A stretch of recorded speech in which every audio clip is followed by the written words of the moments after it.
signing ceremony for the arrangement letter between the Embassy of Japan and UNESCO for new project titled Reviving the Bridges for Peace in Ninawa, Education and Reconciliation for Conflict-Affected Communities.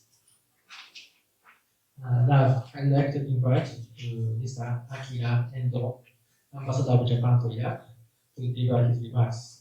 Ambassador, please. Dr. Alexandros Makarigis, UNESCO Head of Office and UNESCO Representative to Iraq, and distinguished all the guests convening today. Good evening. It's a great honor for me to host the signing ceremony on the letter of arrangement today, together with Dr. Makarigis and the distinguished colleagues of UNESCO Iraq for Japan's 2024 supplementary budget project, Reviving the Bridges for Peace in Ninawa, Education and Reconstruction for Conflict-Affected Communities. Since 2003, Japan has implemented official economic cooperation project in Iraq, totaling more than 21 billion US dollars. Despite a tough financial situation that Japan is facing, Japan has continued to be a top donor of official development assistance to Iraq in recent years.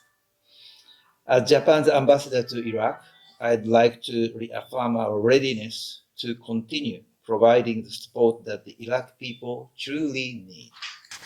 Among many years of support from Japan for Iraq, I'd like to remind our support to displaced people and returnees since the invasion of ISIL in 2015. In cooperation with a number of UN agencies, we have provided unceasing assistance that directly benefits Iraq people facing severe situations, mainly in Ninawa Governorate, which has been affected the most. Japan has been working closely with UNESCO in the areas of supporting reintegration of young people, including vocational training for displaced and returnees and the prevention of extremism.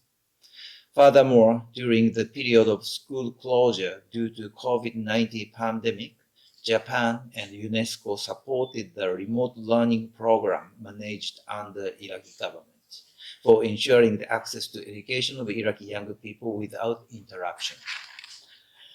In this country, more than 1 million internally displaced people remain unable to return home or resettle anywhere, while Iraq is restoring its peace and stability and expected to get on track to further social and economic development. We must not forget to support these most vulnerable people, not to be left behind.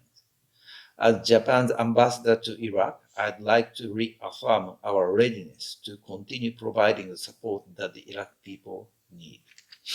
Japan has been supporting the humanitarian development and peace nexus and considers the HDP nexus as important to consistently support the pathway from humanitarian assistance to development and peace. I'd like to reaffirm the unwavering commitment of the government and the people of Japan to standing with the people of Iraq until Iraq overcomes the humanitarian crisis caused by the post-wars and truly restore its peace and stability. Thank you very much. I'd like to invite Dr. Alexandros Makarigis, the Head of Office and the UNESCO Representative to Iraq, to deliver his remarks. Thank you, Your Excellency, Ambassador Akira Endo, distinguished guests, members of the media. It gives me great pleasure, and of course it's a great honor for me to be with you today and mark this launch of the project Reviving the Bridges for Peace in Ninawa, Education and Reconciliation for Conflict-Affected Communities. 8 years after the end of the conflict, communities in Ninawa, particularly in West Mosul and Sinjar, continue to face deep social fragmentation, trauma and challenges in reintegration. Education, when inclusive and safe, can play a transformative role in restoring trust, fostering resilience, and shaping the future of our youth as agents of change. The project is a testament to the strong relationship that we have established between UNESCO and Japan, and it also reflects our shared commitment to empowering children, adolescents, and communities through education and community engagement. By strengthening the capacities of teachers, youth leaders, but also community actors, we are not only addressing the urgent needs of today, but we're actually investing in the sustainable peace of tomorrow. The government of Japan, as you have heard from His Excellency the Ambassador, has been one of the most consistent and valued partners for UNESCO ever since 2019. This is when we first got the support to rehabilitate a school in Old Mosul through the Voices of Children project.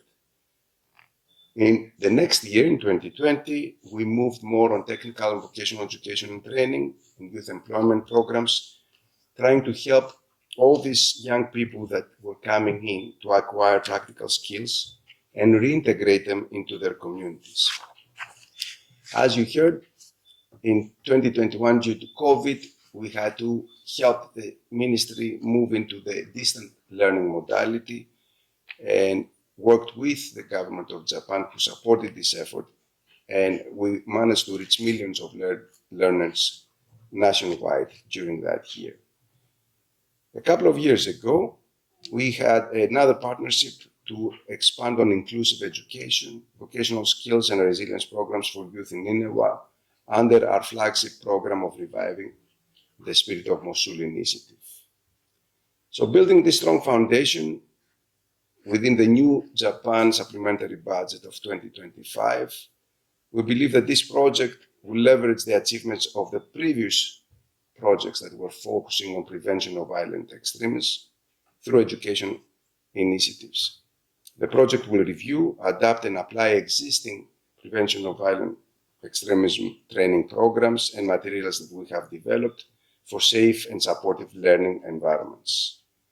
The Youth for Peace Community Group, which was established under the earlier project, will be the central component to the new campaign, promoting peaceful discourse and preventing hate speech both online but also offline in West Mosul and Sinjar.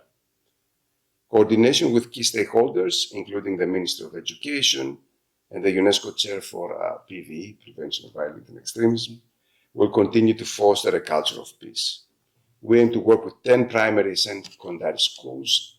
We believe that the impact will be benefiting over 3,000 children and youth, with a particular focus on returnees and displaced youth, especially girls.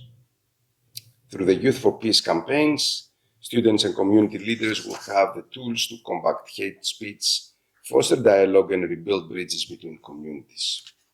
This initiative, of course, embodies the UNESCO's mandate to advance education, human rights, social cohesion, and gender equality, while reinforcing Iraq's national priorities and the 2030 Agenda for Sustainable Development. On behalf of UNESCO, I wish to express our sincere gratitude to the government of Japan for their invaluable support, and may I add, continued support. Together, we are sowing the seeds of reconciliation, nurturing inclusive communities, and building pathways for sustainable peace in India. Thank you very much. Thank you, Dr. Ambassador. Then, before signing the management letter, I'd like to invite Mr. Kalpan Anthony from UNESCO to extend his presentation to introduce an outline of the new project starting today. Anthony. Okay, good afternoon, everyone.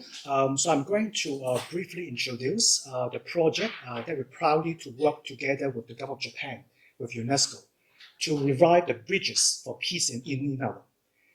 So you'll see this project, our major focus is to revive the peace in Ninive through two major areas: component, education, and reconciliation. Education, we focus on how to support the school environment to ensure that the school teachers, education stakeholders, they can learn how to build peace in school. And reconciliation, we focus more about beyond school settings, how we engage youth and communities to ensure the sustained impact of peace building. So this is, in a nutshell, we focus on Niniwa, particularly in Xinjiang and West Mosul, with the school there and the community there. This is Japan's supplementary budget, so it's a 12-month project. We need to do fast to ensure that we see the outcome and impact in the 12 months. And also thanks the support to Japan for this project. Now, who we are targeting? As I mentioned earlier, in school and outside school. In school, we have teachers, principals, counselors, and supervisors. We'll provide tailor-made training on how to build peace. And then for the community outside school, we engage parents, youth, and leaders and members to train them how to counter hate speech and peaceful discourse, online and offline. In particular, in Xinjiang and West Mosul, we focus on supporting 10 primary and secondary schools. Now, for this project, the key area, as my head of office mentioned, we want to ensure foster peaceful, resilient, cohesive communities in Niniwa. And how do we do this? We build capacities of the stakeholders, including education actors, youth leaders, and community actors. So what do we want to achieve? Two keywords: social cohesion. And then at the same time, what we do is through peace-building initiatives. So what do you expect from this project? First, we will train teachers and other education actors how to bring peaceful environment in the schools. And also we have a campaign, youth engagement activities to help youth and community leaders to become agents of peace in their communities in Xinjiang and West Mosul. So what are the actual activities? There are 4 major activities in this project. The first one, as my head of office mentioned, we're glad to have a continued engagement and support from the government of Japan, because in the past few years, we have developed materials to train teachers and school leaders on prevention of violent extremism through education. We're going to use the similar material and enhance them based on the current context, and then to be used in the school for the training to ensure safe and supportive learning environment. The second area is to support the education communities, as I mentioned earlier, with the teachers, principal, to train them to build peace in schools. We're expecting this initiative will benefit more than 3,000 learners in those schools in Niniwa province government. Another area is to engage parents, because we do believe to ensure sustainable impact, we need parents to get a buy-in and understanding about how to bring peace to the community. So that's why we have an important component to also raise awareness of the parents and also train them how to contribute to the peace building in family as well. Last but not least, I think this is the key element we want to emphasize is youth is the future of Iraq. As you know, the majority of the population in Iraq are youth. So that's why we do believe youth have an important power to ensure the sustainability of the project. Now, I'll give an example. In the previous engagement and support from Japan, we do establish Youth for Peace community groups. So those are the youth leaders in the communities who are trained to build peace for the community, and at the same time to do some small activities in the community to ensure that the communities they can embrace the concept of peace building and social cohesion. So they are still continuing their work voluntarily in the communities. So that's why with the support of this new project, we enhance their capacity and also give them more opportunity to contribute more, particularly in areas on preventing hate speech and also promoting peaceful discourse online and offline.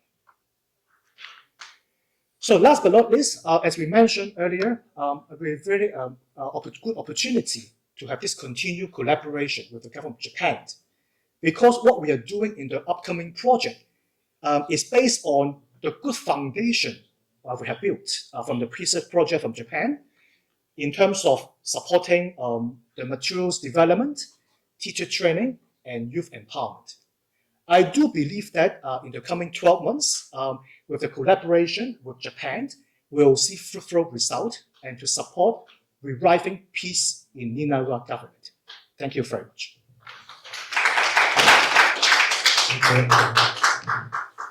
Next, I would like to invite Ambassador and Dr. Alexandros to sign in on the arrangement letters. Please step up onto the stage and have your seats by the signing table.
Yes.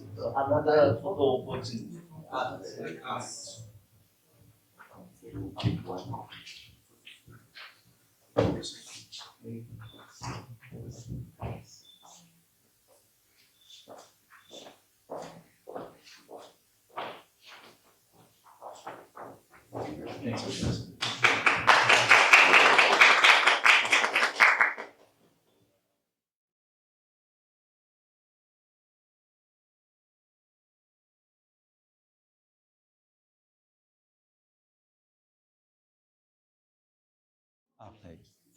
شكرا جزيلا على هذه الفرصة. أنا مسرور جدا. نحن استفدنا حفل توقيع الكتاب اليوم لمشروع جديد مع يونسكو، وهذا المشروع يهدف إلى تعزيز التماسك الاجتماعي. ومثلا بهذه المبادرة ننفذ تدريب للمدارس وأولياء الأمور وتعليم الشمولي للأطفال إلى آخره. وكيابان نحن نفذنا مشاريع عديدة منذ عام 2003 من خلال المنظمات الدولية. ومثلا حتى الآن نحن نفكر في مشاريع جديدة مع المنظمات الأخرى، يعني بما فيها يونسكو. مثلا هذه المشاريع تضم تحسين الوضع في الصحة والتعليم والوضع الاجتماعي مثلا. وأيضا نحن ننفذ المشاريع عديدة من خلال الكوريدور يعني الياباني، يعني هذا مساعدة رسمية إنمائية لليابان. ومثلا نفذنا تحسين المسافات البصرة واكتملنا هذا المشروع في آخر السنة الماضي. ومثلا الآن نحن ننفذ التحسين الوضع الصحي في مياه صرف المياه في أربيل. وطبعا نريد أن نواصل دعم للشعب العراقي مع حكومة العراقية لتحسين وضع العيش، ونريد أن نواصل دعم للعراقيين. شكرا. عندكم مشاريع في إقليم كردستان؟ إيه طبعا. نحن هذا المشروع الذي ذكرته عن في مجال معالجة صرف المياه، هذا تنفذه شركة إيتوتشو اليابانية في أربيل. My name is Alexandros Makarikakis. I am the head of UNESCO office and representative in Iraq. And it gives me great pleasure to have an honor to launch today a new project with the support of the government of Japan. A project that looks at displaced population that needs to be reintegrated now back to their communities in the governorate of Nineveh, and more specifically in Mosul and Sinjar. And what we want to do is we want to use, of course, part of our mandate to do this, which is education. So we would like to enhance the social cohesion of this community by equipping, first of all, the educationers, like teachers or other education specialists, and the administrators in schools with the tools to be able to convey messages related to the prevention of violent extremism to the youth and children that either participate in the school or the youth of the community. At the same time, building yet on a previous project that we had with the government of Japan, we will focus on the communities themselves and try to pass the same message of peace. And we will do that again through prevention of violent extremism messaging, so that they are also equipped and they know better how to convey the messages of peace and reintegration in their communities. We aim to reach 10 schools and close to 3,000 students, and of course the selected communities in Sinjar and Mosul.